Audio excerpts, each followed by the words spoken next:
Hello friends, कैसे हो आप सब। आई होप कि आप बहुत अच्छे होंगे। तो हमारा होम साइंस में हम अपने फाइबर्स को पढ़ रहे थे और आज हम पढ़ेंगे जूट।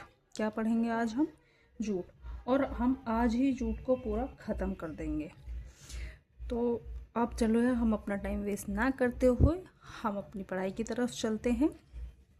और जैसा कि मैं आपको बार बार बोलती हूँ कि प्लीज़ क्लास को पूरा देखिए करिए। क्लास बहुत ज़्यादा लंबी नहीं होती है। इस क्लास को आपको बहुत हेल्प मिलेगी क्योंकि ये पूरी फ्री क्लासेस हैं और इसमें आपको पूरे नोट्स प्रोवाइड हो रहे हैं। आप as it is in notes को उतार सकती हैं, लिख सकती हैं, आप इनको पूरा पढ़ सकती हैं, स्क्रीनशॉट लेकर इनको निकलवा सकती हैं। तो जैसे भी आपको इजी लगे, जो भी आपको सूटेबल हो, आप ये सब कर सकती हैं। तो चलिए हम पढ़ते हैं आज जूट। तो जूट क्या है? जूट एक प्राकृतिक जगत का वनस्पति एवं तने से प्राप्त होने वाला रेशा है। कैसा है? ये भी हमारा वनस्पति जगत का रेशा है। और कैसा फाइबर है ये? हमारा एक वनस्पति फाइबर है, वनस्पतिक रेशा है। और ये हमारा जूट किससे प्राप्त होता है? हमें तने से। और तने से जितने भी रेशे प्राप्त होते हैं उनको हम क्या बोलते हैं? क्या बोलते हैं बताइए? उनको हम बोलते हैं बस्ट फाइबर। क्या बोलते हैं? Bast fibre. तो इसमें सबसे पहले हम इसको पढ़ लेते हैं, इसका अर्थ। तो हम इसका अर्थ जान लेते हैं कि जो जूट है वो जूट शब्द कहाँ से आया।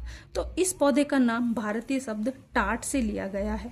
किससे लिया गया है? टाट से लिया गया है, जिसका तात्पर्य होता है उलझा हुआ। क्या होता है? उलझा हुआ। अर्थात टाट का अर्थ असमान रेशे से जो आपस में शीघ्रता से मिश्रित हो जाते हैं। क्या हो जाते हैं? जो एक दूसरे से उलझे रहते हैं। जैसे कि आप समझ लिए हमारे बाल हैं, वो क्या है? आप समझ लो कि एक जूट है, हमारे बाल है, मतलब कि आपस में उलझे सुलझे हैं। बहुत ही जब उलझे उलझे रहते हैं या आप इनको कई दिन तक कॉम्ब ना करो तो ये बहुत उलझे उलझे से रहते हैं। तो ऐसे ही किससे लिया गया? इसका टाट है और जिसका अर्थ होता है या तो छोटे बड़े यानी कि असमान, और जो कि उलझे हुए होते हैं। तो इसका जो अर्थात है, टाट का अर्थ है असमान रेशों से है जो आपस में शीघ्रता से मिश्रित हो जाते हैं, एक दूसरे से मतलब कि घुल मिल जाते हैं। ठीक है। फिर हमारा जूट का उत्पादन कब हुआ? तो जो हमारा जूट का उत्पादन है उसमें प्रथम स्थान किसका है? मतलब कि जो आज की डेट में है वो जूट का उत्पादन सबसे ज़्यादा कौन करता है, कौन सा देश करता है? तो 2024 से और अब तक जो जूट के उत्पादन में सबसे फर्स्ट पर बना हुआ है वो भारत है। प्रथम स्थान पर कौन बना हुआ है? भारत बना हुआ है। लगभग 60%, 60 अब इसमें है, लेकिन 60 से 70-75% तक जो जूट का उत्पादन है वो भारत ही कर रहा है। और भारत में भी पश्चिम बंगाल, कौन सी जगह ज़्यादा है इसमें भी? पश्चिम बंगाल जो है जूट उत्पादन में सबसे आगे है। और जो हमें उत्तम श्रेणी का जो जूट मिलता है वो कहाँ से मिलता है? हमारा बांग्लादेश से। जो उत्तम श्रेणी का, देखो इसमें बहुत कंफ्यूजन हो सकता है, यह कंफ्यूज मत होना कि वो पूछे कि हमें उत्तम श्रेणी का जूट कहाँ से मिलता है। ऑप्शन में पश्चिम बंगाल, बांग्लादेश। बांग्लादेश से हमें उत्तम श्रेणी का जूट मिलता है, लेकिन भारत में पश्चिम बंगाल में सबसे ज़्यादा जूट उत्पादन होता है। उत्तम श्रेणी के जूट में बांग्लादेश प्रथम स्थान पर है। इसके रेशे मजबूत नहीं होते हैं, न ही मुलायम होते हैं, इसके कारण इसका वस्त्र निर्माण में उपयोग नहीं किया जाता। ये सबको आपको पता है। सन यानी कि आपने जूट आपने सबने देखा होगा कि इससे कोई वस्त्रों में इसका प्रयोग नहीं होता है। जो इसका प्रयोग है वो हमारे बोरी बनाने में, रस्सी बनाने में है, या फिर हमारी जो कुछ डेकोरेटिव चीज़ होती हैं, टोकरी वगैरह हो गई इस टाइप के। आजकल तो जूट के बैग वगैरह भी आ रहे हैं, तो इन सारी चीज़ों को बनाने में जूट का उपयोग होता है, क्योंकि ये बहुत ही हार्ड होता है, ये सॉफ्ट नहीं होता है, बहुत मजबूत नहीं होता है, बहुत जल्दी से गल जाता है। तो इसीलिए इसका प्रयोग वस्त्र बनाने में नहीं किया जाता है। इसके पौधे की लंबाई 2.5-3 या 4 मीटर, कहीं ऑप्शन में 3 की जगह 4 भी मिल सकता है। तो 2.5 से 3 या 4 मीटर होती है जो इसके पौधे की लंबाई होती है। किसकी? पौधे की लंबाई होती है इसकी। मीटर में आए तो 2.5-3, और वैसे 6 से 12 फीट। कितनी? 6 से 12 फीट। और जूट से मैंने बता दिया है बोरा, रस्सी, चटाई, सजावटी सामान, बैग इत्यादि बनाए जाते हैं। इसकी खेती के लिए 1 वर्ष का समय लगता है। कितना लगता है? 1 वर्ष का समय लगता है। इसकी जो बुवाई होती है वो फरवरी मार्च में होती है। कब होती है? फरवरी मार्च में इसकी बुवाई होती है। इसको हम अन्य किन नामों से जानते हैं? तो इसको हम गोल्डन फाइबर, सुनहरा रेशा, स्वर्णिम रेशा या स्वर्ण रेशा के नाम से इसको हम जानते हैं। तो ये पूछा जा सकता है, रेशे का कोई भी अन्य नाम पूछा जा सकता है। अब इसका हम थोड़ा सा उत्पादन क्रम देख लेते हैं। तो जूट का जो उत्पादन क्रम है, इसका कल्टीवेशन मतलब कि बोना, सबसे पहले क्या होता है, बोना यानी कि कल्टीवेशन। और इसकी कल्टीवेशन यानी कि इसकी बुवाई कब होती है, तो इसकी बुवाई कब होती है मैंने अभी पीछे जस्ट ही बताया है। ये चीज़ आप मेरे को कमेंट में बताना कि इसकी बुवाई कब होती है। प्लांट ऑफ जूट, संपूर्ण पौधे में एक ही तना होता है। जब फूल मुरझाने लगते हैं तब इसे जड़ सहित उखाड़ लिया जाता है, इसे बांधकर सुखाया जाता है। तो देखिए ये क्वेश्चन पूछा गया है, ये पीछे PYQ में पूछा जा चुका है। और उसमें पूछा गया था कि जो जूट के पौधा है, यानी कि जो हमें जूट प्राप्त होता है, वो किस समय पर हम जूट को से रेशा प्राप्त करते हैं। तो उसमें ऑप्शन में था फूल मुरझाने पर, या फूल जब उस पर लग जाता है या पक जाता है फूल लगने पर, या कच्चा फूल होता है तब, या उसकी हरी पत्तियाँ होती है। इस टाइप से ही मतलब 3-4 ऑप्शन दे रखे थे। तो ये ध्यान रखना, जब फूल मुरझाने लगता है या फूल उसका पक जाता है, या जब उसकी फूल की जो स्थिति होती है उसे जड़ सहित तो उस टाइम पर उखाड़ लिया जाता है, इसे बांध कर सुखाया जाता है। ठीक है, क्या किया जाता है। और इसको रेटिंग के लिए, यानी कि जैसे हमारे लिलन में भी था, जो हमारे लिलन में थी रेटिंग की प्रक्रिया हुई थी, वैसे इसमें भी होती है गलाने की प्रक्रिया। इसको बांधकर, यानी कि तने को बांधकर तालाब में डाल देते हैं जब तक यह सड़ ना जाए, इसके ऊतकों को जीवाणु नष्ट ना कर दे।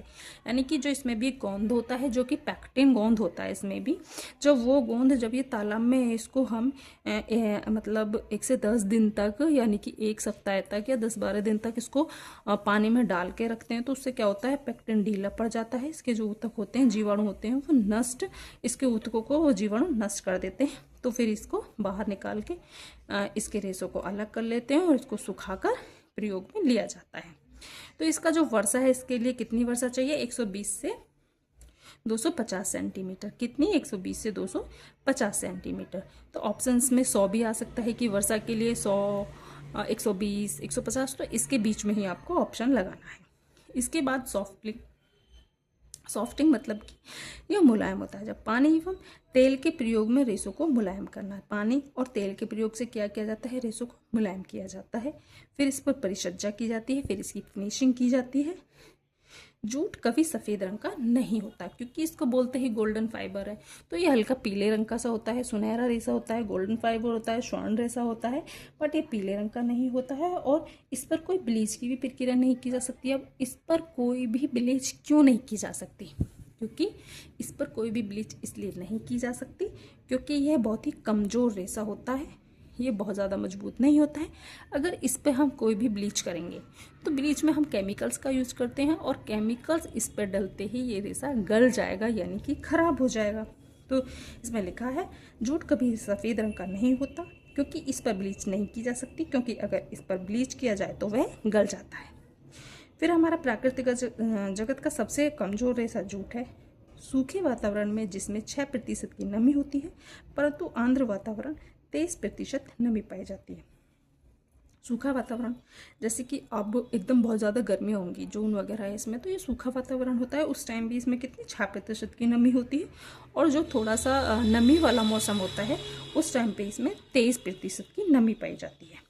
इस पर सूखा सूक्ष्म जीव का अत्यधिक प्रभाव पड़ता है। अपने बोरे वगैरह में देखा होगा, थोड़ी भी गीली जगह डाल दो तो उसमें कीड़े वगैरह लग जाते हैं और वो जल्दी से गल जाती है, यानी कि मिट्टी में मिल जाती है। ये मतलब हमारा बायोग्राफिकल के लिए भी अच्छा है, क्योंकि क्या है, ये बहुत जल्दी हमारे एनवायरनमेंट को ये ख़राब नहीं करता है। इससे हमारा कोई पॉल्यूशन नहीं होता है, क्योंकि ये मिट्टी में गल जाता है आसानी से। इस पर तीव्र अम्ल व क्षार दोनों का हानिकारक प्रभाव पड़ता है। भारत में जूट का प्रथम कारखाना 1959 स्कॉटलैंड के एक व्यापारी ने बंगाल में खोला था।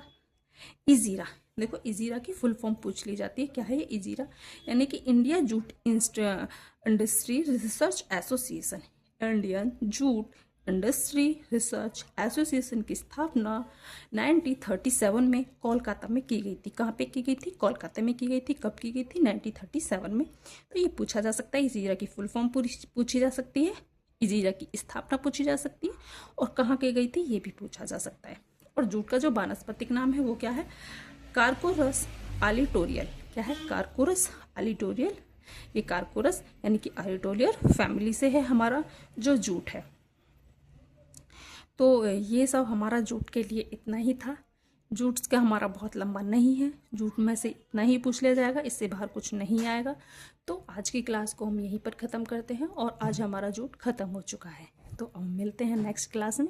तो प्लीज़ चैनल को लाइक करना, सब्सक्राइब करना और बेल आइकन ज़रूर दबाना। और प्लीज़ आप मेरा साथ दो।